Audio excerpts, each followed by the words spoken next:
So, let's say for example, baseter na ang sigalot sa Middle East, aabot pa yan ng buwan bago mag-roll back ang fuel. Kasi matagal pa yan ang loading from Philippines to Middle East or Kita mo si Kuya, alam niya, pati yung paglulod, papunta rito, kasi yung mga oil tanker na yan, matagal yan, mabagal yan.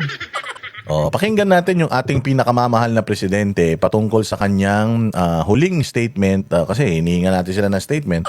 Ito yung kanyang statement sa pagtaas ng presyo ng gasolina, ha? Iano natin, i-play natin. We are in good shape. And not only do we have inventory in the Philippines, we also are awaiting some supplies coming in that are in transit. Naniniwala ba kayo doon that we are in good shape? Ha? Kayo ba ay naniniwala na we are in good shape? Alam mo, sa lahat ng presidente talaga sa buong mundo, ito pinakasinungaling. Wala tayong sariling mina ng langis. Wala naman tayong napakalaking dipo kung saan kaya nating mag-imbak ng petrolyo o natatagal ng taon. Pero sinasabi niya na we are in good shape. Ang buong mundo na ang nagsasabi na mahirap ang sitwasyon ngayon. Ang Japan naglabas na sila ng milyon-milyong mga bariles ba tawag na doon? ng langis. Ang ibang mga bansa dito talagang alalang-alala na sa magiging epekto netong gera na ito. Pero, putya, ganito katindi Pilipinas. Sabi ko nga sa inyo, sa isip ni Bongbong Marcos, putang ina, ang Pilipinas ang pinakamayamang bansa sa buong mundo. Sa utak nito ni Boy Sipon, nakita niyo yung Sipon, 'di ba? Mayroon ng video si Pangulong Duterte, sabi ni Pangulong Duterte. Talaga itong mga adik. Hindi na nila kayang kontrolin yung mga sipon nila, tumutulo na lang yan ng kusa. Kakahiya. Di ba? Pumunta ron sa UN, wala nang mga presidente. Tignan mo, pumunta ka sa UN, nagsalita ka doon, wala mga presidente doon, ikaw lang. Wala nakikinig sa'yo doon, tumulo pa yung sipon mo. Puro kahihiyan na lang talaga binibigay mo.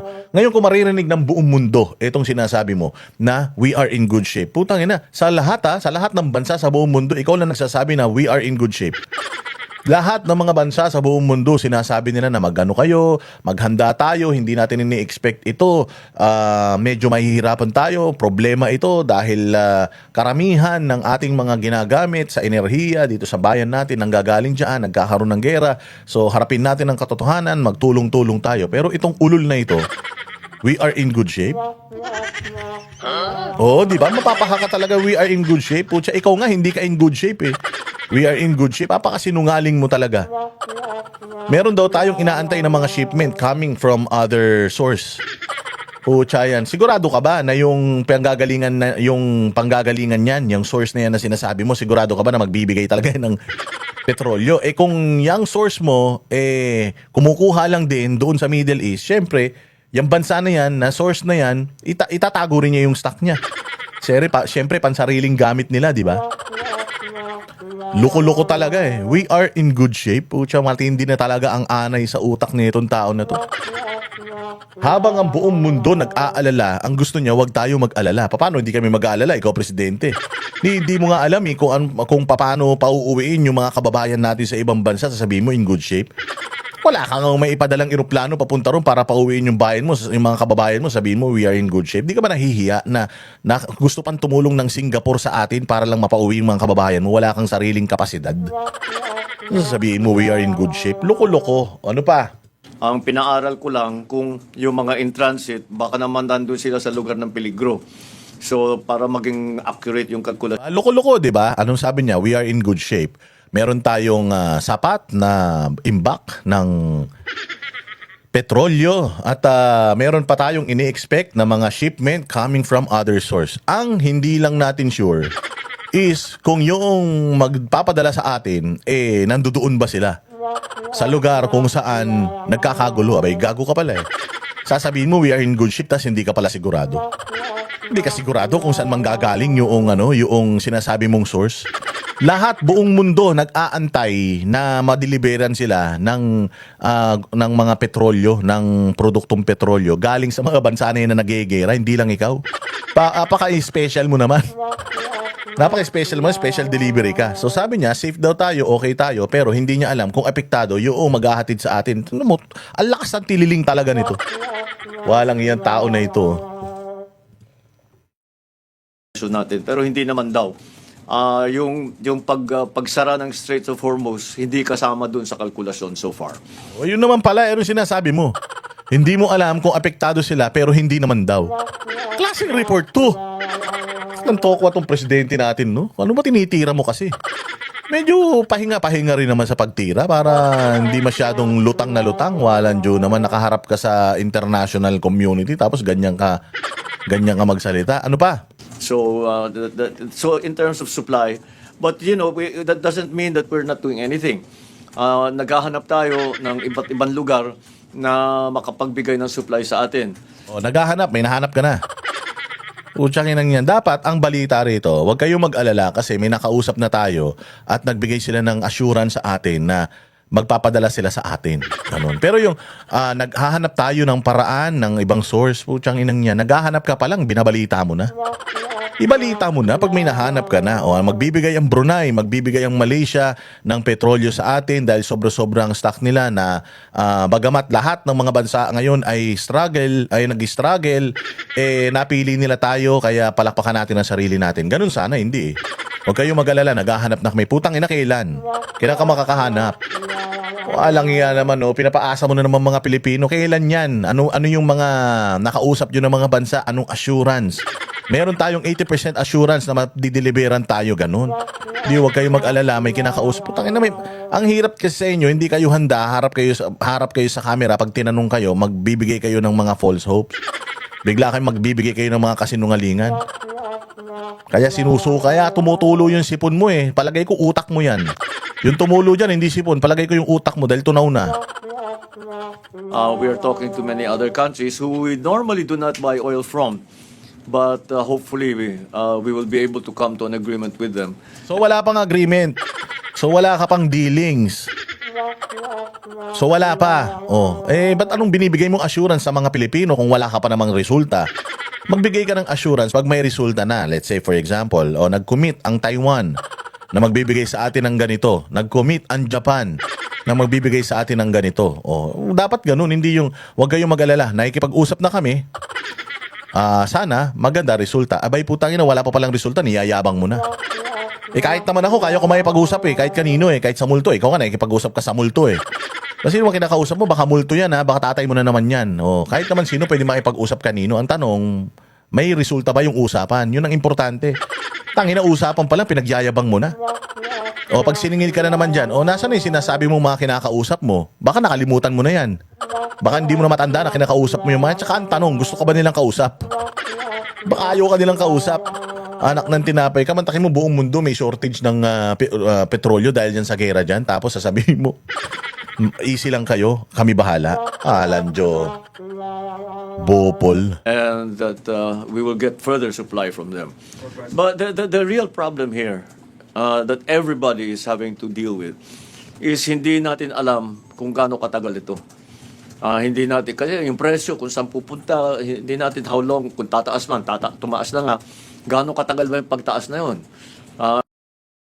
Ito ba ay pangmatagalan, permanent na ba ito? Ano bang mangyayari?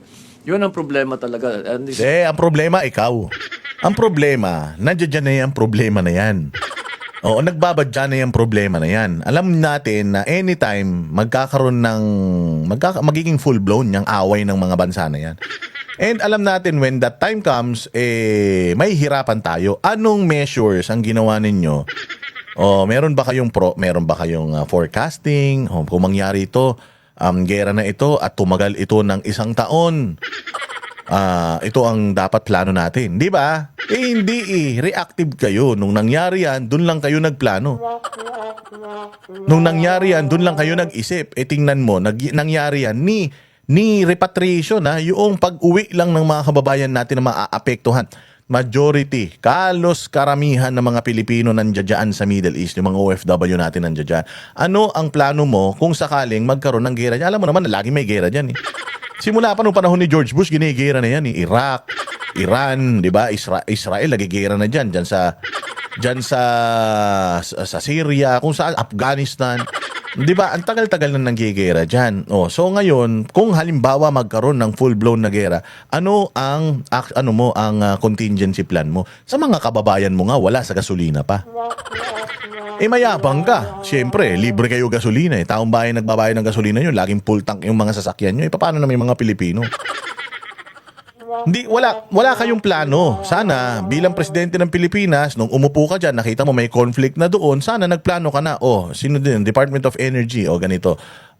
Baka kasi magkaroon ng gera dyan. Ano yung pinaka pwede nating gawin?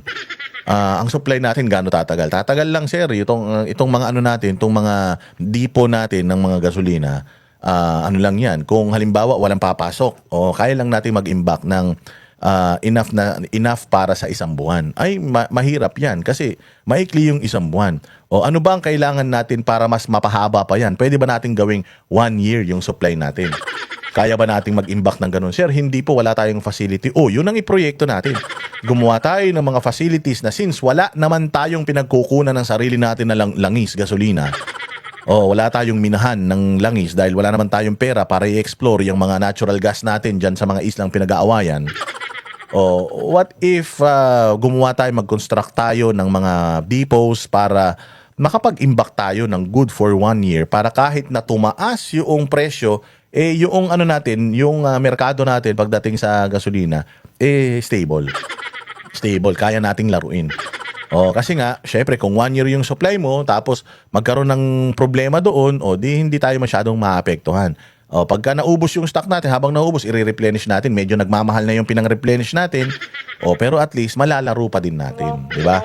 Yung mga ganun. Halimbawa, nagkagera dyan sa Middle East. Anong gagawin natin sa mga tao natin? Kailangan, bawat embassy, makipag-tie up na kayo sa mga airlines, tapos kailangan pagputok pa lang yan, bandilyo na kagad sa mga tao. Sinong gustong umuwi na. Di ba dapat ganun? Hindi. Kita mo, parang mga tanga yung mga tao humihingi ng ayuda sa inyo. Para mga tanga yung mga tao na, putsang ina, pauwiin nyo na kami, gusto na namin umuwi. Para wala kayong eroplanong pinadadala doon. Ang problema kasi sa inyo, reactive kayo. Kung ano lang yung problema, pag nagka-problema, doon lang kayo nagsusolusyon. Mga hayop eh. It's the same problem. Nung nasa JP Morgan ako, pinag-usapan namin na matagal ito, pati sila nag-a-analyze sila kung ano yung takbo ng financial markets. So ganun din ang kanilang sinasabi. The hardest part of this. Kasi kung alam natin kung ano magiging presyo ng langis, alam na natin ang effect. So makapaghanda na tayo. Pero ang presyo ng langis ay hindi lamang dahil sa supply, volatility is also a big factor.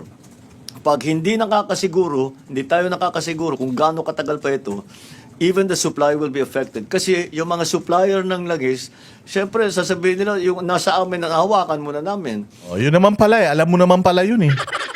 Ba't sinasabi mo kanina na we are in good shape? Nang sinasabi mo kanina, okay lang tayo.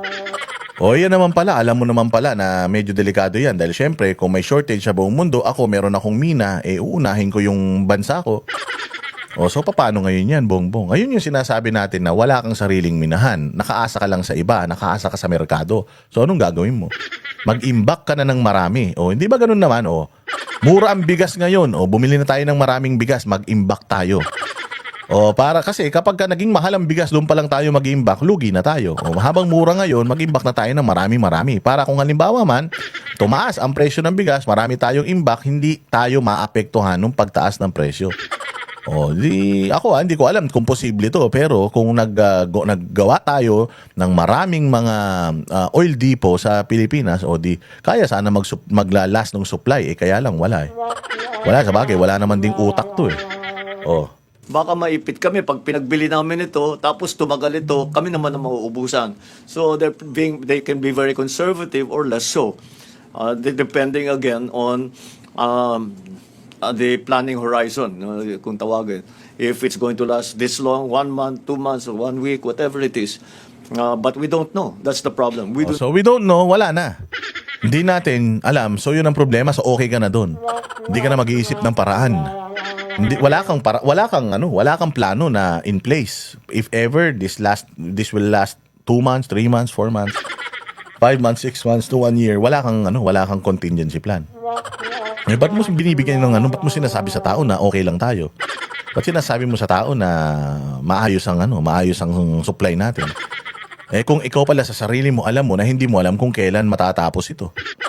O di sana, hindi natin alam kung kailan matatapos to. One thing that I can assure you, hindi tayo magkakaroon ng problema sa supply for the next 6 months kasi enough yung supply natin for 6 months. But beyond that, medyo may hirapan tayo. But since 6 months pa naman yan, ngayon pa lang naghahanap na tayo ng ibang pagkukunan para pag naubos yung or sakali mong tumagal, maubos yung supply natin, may replenishment tayo, nakikipagtayap tayo ngayon.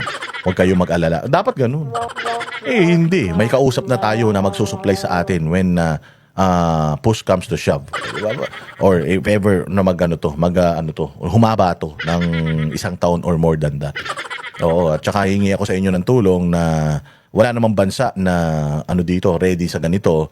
So hingi ako ng tulong sa inyo na kung ano ang magiging desisyon ng gobyerno ay sana isuportahan ninyo at sana magtulong-tulong tayo para mairaos natin itong pagsubok na to. Yung mga ganun. Ilan to, napakasinungaling. Puros kasinungalingan lang alam kasi.